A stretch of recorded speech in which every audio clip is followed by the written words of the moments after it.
Grabe, nakakatakot kapag may ganitong personality na matutuklasan mo sa isang tao.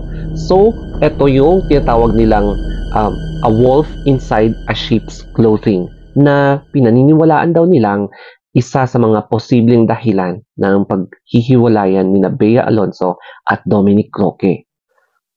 Pero kung ikaw ang tatanungin, sino nga ba sa kanilang dalawa na pwedeng best describes itong wolf in a sheep's clothing? Will it be Dominic Roque or Bea Alonzo? Kung ito nga ba ay isa sa mga katotohanan sa paghihiwalayan nila Dominic at Bea, magiging malungkot ito kasi pwede rin itong mangyari sa tunay na buhay natin, lalong-lalo na kapag makakasama mo ang friend mo or partner mo sa iisang bubong na lalabas ang kanyang tunay na ugali. Either sa outdoor trip nyo o kaya yung living for a long time sa iisang bubong. Basahin naman natin yung meaning ng a wolf inside a sheep's clothing. So, eto, narcissist, mankind regardless of gender. Ayan. So, but know this, that in the last days of critical times, it is hard to deal will be there. So, ito yung mga circumstances na hindi mo inaasahan na lalabas. Yung lalabas talaga ang tunay na baho. Yung number 2, for men will be lovers of themselves, lovers of money, boastful, haughty, blasphemers, disobedient to parents, unthankful, disloyal. Tapos ang third, having no natural affection, not open to any agreement, slanderers without self-control, fierce without love of goodness. Tapos ang number 4, betrayers, headstrong, puffed up with pride, lovers of pleasures rather than lovers of God. Tapos ang number 5, having an appearance of godliness but proving false to its power, and from this will turn away. Ayan. So according to 2 Timothy chapter 3 verses 1 to 5. Meron pang iba. So a wolf in a sheep's clothing means that a person with a pleasant and friendly appearance that hides the fact that they are evil. O, di ba? So, mga mapagpanggap. Tapos, ito pa. A wolf in a sheep's clothing means someone who hides malicious intent under the guise of kindliness. Example of use, don't trust the salespeople at the store. They are all wolves in sheep's clothing. So, mga ganyan mga eksena, no? So, lumulutang ito na pinost ng isang kamag-anak ni Dominic Roque. So, I'm not sure kung sino nga ba ang pinapatamaan niya dito. Pero before that, nag-post yung di umano'y sa side ni Bea na sabi dito, manipulative sad boy. So, ang meaning daw dito is, any guy who'll try to convince someone that they're the victim of the situation.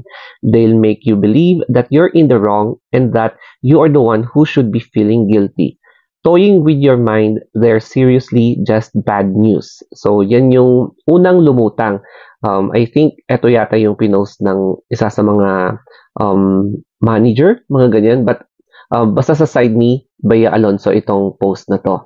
Kinonfirm na nga ni Boy Abunda na ayon sa kanyang reliable sources din, kinonfirm na hiwalay na or wala na sila Dominic and Bea Alonzo. So, sabi pa ni Boy Abunda na totoo yung mga sinasabi ni OG Diaz sa kanyang vlog doon sa YouTube wherein yung mga sources niya sinabi talaga na wala na, nag-split na daw sila, and last daw na nakitaan silang magkasama ay doon sa trip nila sa Japan.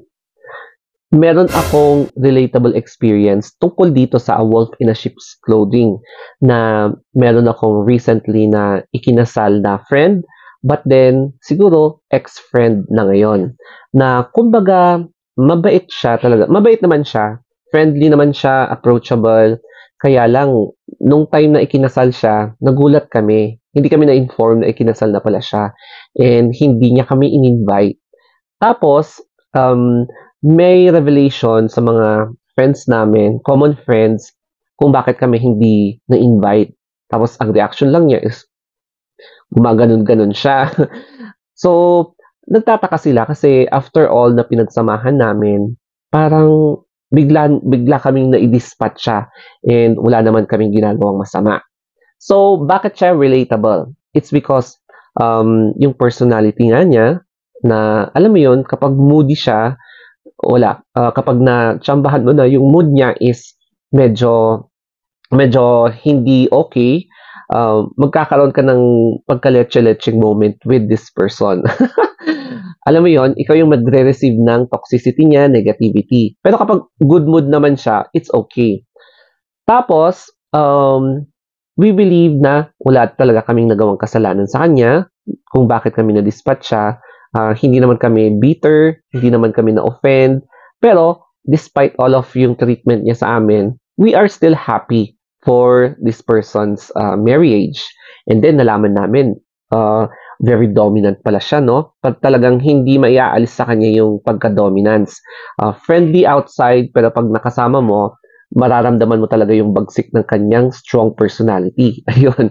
So, one example is that kapag nagsama kayo sa isang travel, mapapansin nyo talaga yung ugali niya na akala mo mabait, yun pala, complain siya ng complain. Bakit makalat?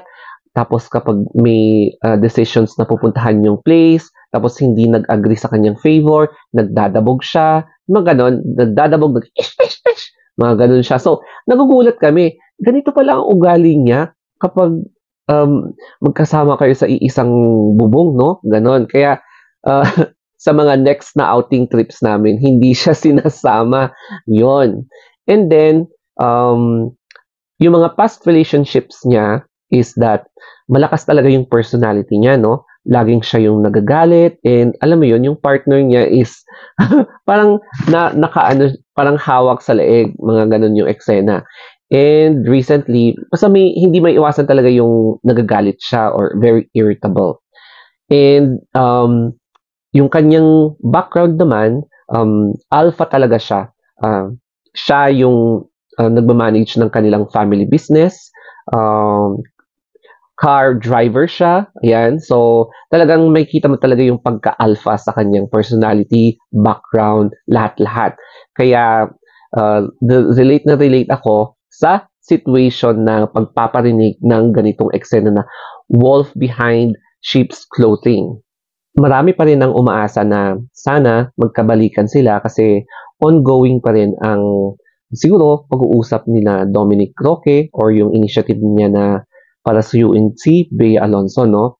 Tapos na paulat din na ibinalik ni Bea yung engagement ring niya kay Dominic. So, syempre masakit yon. So, somehow, hoping na magkakaroon ng positive results despite everything na lumabas sa mass media and social media. Pero kapag hindi naman nag-work out talaga yung relationship nila, siguro it's important din na they will remain as friends even though hindi na ganon yung relationship nila na magnobya or magnobyo. Kasi mahirap kapag meron kang burden, no, na iniwan sa past relationship mo. So, hopefully, magkabalikan man or hindi, sana magiging maayos pa rin yung relationship nilang dalawa. Ang important lesson dito sa video is all about yung pag-a-adjust and pag-a-adapt. Regardless kung ano yung personality ng tao na kasama mo. Friend o kaya girlfriend, boyfriend, mga ganyan. Pero kapag ikaw na mismo yung dinispat siya ng taong yon, syempre, meron ka pa ring little percentage of hope na maisalba yung relationship. Pero kapag napansin mo talaga na they are very, very certain na gusto ka nilang i-dispatch siya, either mag-break up o kaya ayaw ka na nilang maging friend, wala ka na magagawa doon. It is best siguro na mag-move on, ganun talaga ang buhay. Huwag na lang ipilit ang sarili sa mga taong ayaw sa'yo. Kasi masasayang lang ang effort mo, ang time mo, tsaka ang gastos mo. 'Di ba? Kung ayaw, di ayaw. Pero ganun talaga ang buhay, no? People will come and go in your life na magbibigay talaga ito ng realization or lesson na parang magiging cautious ka na lang in the future. Okay? So, sana may natutunan kayo dito sa video na ito. And if you love this video, you can follow or subscribe my social media accounts. Basta hanapin nyo lang yung The Story of Anthony for more stories like this. Kaya thank you for watching. Always remember to think positively, and kapag hindi ka na comfortable, then umiwas ka na lang kesa maapektuhan ka pa sa toxicity. Okay, so thank you and goodbye.